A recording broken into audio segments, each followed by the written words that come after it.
ሲሉኝ የከበድ አደፈ ሲሉኝ ንጸሁኝ ጎደልክን ሲሉኝ። ፋንድሻዬ አመሰግናለሁ። በጣም ተልብ አመሰግናለሁ። ዛሬ አይቻለሁ ኮመንት አስተያየታችሁን። አንድ ወንድሜም ሀሪፍ ኮመንት ሰጥቷል። ያው ዛሬ የወሰንኩት ነገር ከራስ የሚበልጥ ነገር ስለሌለ ህይወቴን ለማዳን ብዬ ህይወቴን መርጬ ቤቱን ትቼ እናቴ ቤት ነኝ ያለሁት። እሱንም ሰራተኛውንም ልጆቼንም ትቼ ያው ነገ ወደ ፍቻ አመራለሁ። መጨረሻው መልካም እንዲሁ እንደው አድርጎ እየተጨናነኩ ተቀምጬ ከማብት በዚህ መልኩ ትዳሬን ልለየው ነው ሳልወድ በግዴ። እስኪ ፍቅሮቼ ድምጿን የውሷ ስለማትፈልግ ነው የቀየርኩት። እሺ ማለች አትፈልግም። በቅድሚያ አሰላሙ አለይኩም ወራህመቱላሂ ወበረካቱ። እንዴት ናችሁ? ዛሬ ያለበትን ጉዳይ ሌላ ማሰማችኋለሁ። እየቀያየርኩ ድምጿን አትፈልግም። እሺ ለዛ ነው ቀየረሽ ከፈለሽ ፖስች ብላለች ያለችው ነገር አለ፣ መልእክትም አለ፣ አሰማችኋለሁ። ወላኪን በድምጿ እንዲወጣ አትፈልግም። እሺ ለዛ ነው የቀየርኩባቸው ድምጿን። ያው ያለ ፍቃድ በሪል ድምፅ አለቅም። ቀይሪ ሲሉ ቀይርን የፈቀዱልኝ ብቻ እስከዛሬ የሚያሰማዋቸው የነዚህነት ነው። ኦኬ ላይክ አድርጉ እሺ። ላይክ የምታረጉልኝም በሙሉ ወላሂ እንደው ያ ረቢ ያ አላህ ያ ረህመን ረሂሚን። በቃ ዛሬ አራተኛ ቀናችን አይደለ ጾማችን። ይህን 4 ቀን የጾማችሁም ተቀብሏችሁ ከእንግዲህ የቀረውን 5 ቀን ጾማችሁ ተቀብሏችሁ የዱንያ አኺራ ሀጃችኋል ያውጣላችሁ። በቃ ከእንደዛ አይነት ሙሲባ ካለበት ትዳር ይጠብቃችሁ። ለወንድሞቼ ምርጥ ሚስት፣ ለእህቶቼ ምርጥ ባል፣ ከእንደዛ አይነት ጎታ ከሰራተኛ ምናምን ያልቆሸሸ ያልተግማማ ትዳር፣ ሰላም ያለው ትዳር፣ ለሴትም ሆነ ለወንድ ልጅ የተስማማ በቃ ሰላም ያለው ትዳር፣ ከምንም አይነት ነገር የጸዳ የሁለት ሰዎች ብቻ ዓለም ነው ትዳርና እሱ ነውና ዓለም ማለት ሰው ያና ላይ ወፍቃችሁ በአኺራ ጀንትና ላይ ወፍቃችሁ። ላይክ ላረጋችሁልኝ ብቻ ይድረስ ይሄደው። ላይክ ላላደረገልኝ አይደርስም። ላይክ ላደረጋችሁልኝ ጊቭ ኤንድ ቴክ ነው። መልካም ታረጊያለሽ ይደረግልሻል። በነፃ ብዙ ነገር የለምና ላይክ ላረጋችሁልኝ ወላሂ ትላንትናም አሜን ብላችሁ አድርጋችሁልኛል። ዛሬም እንደምታረጉልኝ ተስፋ አለኝ። አሻን ዩቲዩብ ቻናሌ ስለሞተ እንዲንቀሳቀስ ነው። ይሄን ይመስላል።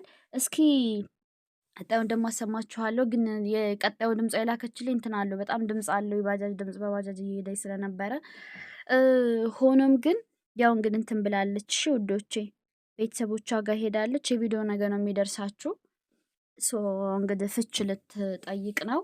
ኦኬ ያው እሷ ያኔ ልሄድ ነው አልፈልግም በቃ እሷን አባረ ከኔ ጋር ማትቀጥል ከሆነ እንዳልከው አንቺ ሂጂ ከፈለግሽ እንጂ እሷን አላባርም ስላልክ ያው እንደ ሚስት እያየው ያለው እሷን ነው፣ እንደ ሰራተኛ ያለውን ነውና በቃ ይቅርብ ብላ ወደ ቤተሰቦቿ ቤት ሄዳለች። ያለውን ነገር ደግሞ ቀጣይ እንሰማለን። ሪከርድ አሰማችኋለሁ እና ደግሞ መጨረሻውን ያሳምረው። በቃ ምኞቴ ታውቃላችሁ። አሁን እሷ ትንሽ 160 ሺህ ብር ቀድራልኝ ያለችና ምን አለ በቃ መንግስት ቤቱን ለሁለት አትካፈልም ምን አለ ካንተ እዛ ቤት ላይ ብሎ በቃ የጨመራትን ነገር በቃ ያችን ብቻ ሰጥተው የጨመራት ደግሞ እሷ 37 ሺህ ብር ብቻ ነው አለች። ለምን እሷ በፊት ቦታው ርካሽ ስለገዙ አንደኛውን ቤቱ ያለቀበትን የሚኖሩበትን እዛ ላይ 37 ሺህ ብር አካባቢ ያውን እሱ ነው አለ ብሏት ነውና ያ ነው የሚለው። ብቻ ያንን እንኳን አባስቶ እንኳን በዚች 160 ሺህ ብሩን እጇ ላይ ያለው ወስዶ አለ አይደለ ሁለቱም ቤት የራሷ ቢሆንላት አስባችሁታል? አሁን በቃ አሁን ሶስተኛ ስደት ስትመጣ ነው አይደል ነው። እስኪ ቀጣዩን እንሰማለን። ለማንኛውም የምትለንን መጨረሻዋን ምን እንደምትባል ዞሮ እንደሚካፈላት ጥርጥር የለውም። ታውቃላችሁ አይደለ? ግን እኔ የምለው በብር ቢፋታት ምን አለ? ብር ሰጣ በቃ ከሰራተኛዋ ጋር እንግዲህ አግብቷትም ከሆነ መቼም ሳያገባት ለሷ እንደዛ በቃ አይቆምም። ከሷ ጋር ተያይዘው በቃ መኖር ነው ሌላ ቦታ እንጂ በሷ ቤት አሁን ምንድነው እሱ በቃ ቤቱን እኩል እንደሚካፈል አምን ቤቱን እኩል ይካፈላሉ። በጎን ይካፈልና ማለት ነው ቤቱ በቃ እንደዛ ነው። 7 ክላስ ቤት ነው ብላለች። 3 ክላሷን እሷ ብትወስድ እሷ 4 ክላሱን ይወስዳል። በመካከል ይከፈላል። በቃ እሱ ከሰራተኛ ጋር በጎን ይኖራል። እሷ ደግሞ በጎን ትቀመጣለች። ታገባች፣ እሷን ባሏን ይዛዛ ትገባለች። አስቡት ምን አይነት ህይወት ነው እንደዛ አይነት ህይወት የእሷን ተውት። እሷን ልታገባን ትችላለች። ልጆች ይዛ እናት ብዙ ጊዜ አታገባም ልጅ ካላት ብዙ እናቶች። ኦኬ ግን ከምንም በላይ እኔ የምለው አሁን እሱ እዛ ከሰራተኛ ጋር እየኖረ እሷ ልጆቿ ጋር እዛ ከሱ ጋር በሰራችሁ ቤት እኩል ተካፍላ እሷ ሰራተኛ ጋር የተሞዣላለጠ እያየችው እንዴት ነው የምትኖረው? እኔ ምንም አልጣመኝም። ተፋታም ሰላም አታገኝም ይችልች። ምክንያቱም ቤቱን እኩል ነው የሚካፈለው። ኦኬ እሷም ይሄን አምናበታለች። ቤቱን እኩል ነው የሚካፈለው። ደግሞ ነግሯታል። ተካፍዬ እዚሁ እሷ ጋር እኖራለሁ ብሏታል። የሚገርማችሁ አግብታታል? አላገባዋትም። ሁሉም ሰው ሲጠይቀው ጎረቤት ምንም አላገባዋትም ነው የሚለው። ሚስቴን አለ ማለት ያፍርባታል። ሁኔታው ግን ለእሷ እንደ ባል ነው የሚሆነው። ለሚስቱ ነው እንደውም እንደ ሰራተኛ ሚስቱን ያደረገው። ይሄን ነው የምትለው ማለት ነው። ኦኬ እና አሁን እሱ ደግሞ ተካፍለው እሷ እኔ ጋር ነው የምትኖረው። እሷ ትቀልበኛለች። ኦኬ አሁን ተፋተውም ይቺ ሰራተኛና ያ ሰውዬ እዛ ግቢ ነው የሚኖሩት። እሷም እዛ ግቢ ልትኖር ነው ግማሹን ተካፍላ። ኦኬ ያንኛውንም ጅምሩን ቤት እኩል የሚካፈሉት ይሄንም ያኛው ጅምሩ ገና ላለቀም ብላለች። ፊኒሽንግ ምናምን ይቀረዋል። እኔ እንጃ። እስኪ ምን ትሏታላችሁ ውዶች? ጻፉላት እስኪ ኮመንት ላይ። ከእሷ ተስማምታ ከሱ ጋር ያላበቃውን ቤት እንኳን ብቻዋን ብወስድ አይሻላትም? ይሄ እኔ ሀሳብ ነው። ወይ ይሄንን ያበቃውን ቤት እሷ ብቻዋ ወስዳ ያንን ያላበቃው ሙሉ ለሙሉ እሱ ይወሰደው እዛው አብሮ ይኖር ከሰራተኛው ጋር፣ ወይ አንቺ ደግሞ ያንኛውን ቤት ስጂ በቃ ይሄን ተይና ውጪ። ሁለቱንም መካፈል የማይሆን ነገር ነው። ገባችሁ? እሱ አሁን ምንድነው ህግ የሚፈርድለት? ያንኛውንም እኩል ሊካፈሉ ይሄንኛውንም እኩል አስባችሁታል? ከዛ እሱ በጎን ከሰራተኛው ጋር ሲኖር እሷ ደግሞ ከልጆቿ ጋር በጎን ልትኖር ታብዳለች እኮ የተደረገባትን ነገር እያሰበች። ወይ ደግሞ ሰራተኛዋ ያኔ ክፉ ስለሆነች ምን እንጠረጥራለን? ወይ ድግምት አድርጋባ ብታሳብዳት ምናምንስ ፍቅሮቼ። እና ምን ትሏታላችሁ እስኪ ኮመንት ላይ። አንዳንድ ቤት ተካፋይ በሏት እንደኔ። እሺ ውዶቼ በቃ ይሄን ሀሳብ ነው። እሷ ደግሞ የምትለው ያን ጅምሩን ቤት አትፈልገውም። የምትፈልገው ይሄንኛውን ነው በጣም ማለት ነው። ይሄን አሁን የምትኖርበትን ለስራም ለምንም ስለሚሆን አስፋልትም ዳር ስለሆነ ፈልገዋለች። ገባችሁ? ፈልገዋለች ግን ብቻዋን አታገኝም። የታወቀ ነው። እኩል ነው የሚከፍሉላችሁ ያንም ይሄንንም። ግን ደግሞ ሰላም አታገኝም። እንዴት ነው ትዳር የበተነ ሴትዮ ጋር ከጎኔ እየኖረ በገዛ ቤቴ በሰራሁት አረብ ሀገር መከራዬን አይቼ እሱ በጎን እየኖረ ከዛ ሲያሽካካ እሷ ጋር እየሰማኝ እንዴት ነው በሰላም ኖሮ ተፋትቼስ?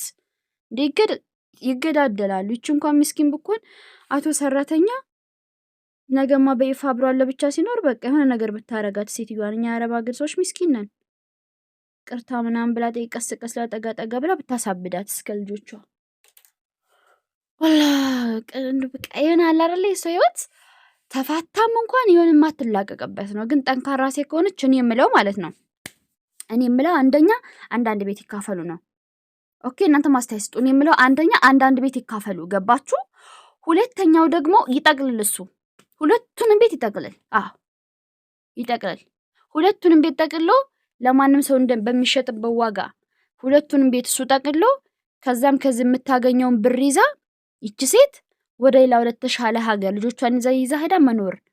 አይ አይደለም አሁንም ቤት ፈልጋለሁ ካለች የሁለቱንም እሱ ጠቅልሎ ብሩን ከፍሎ ኦኬ።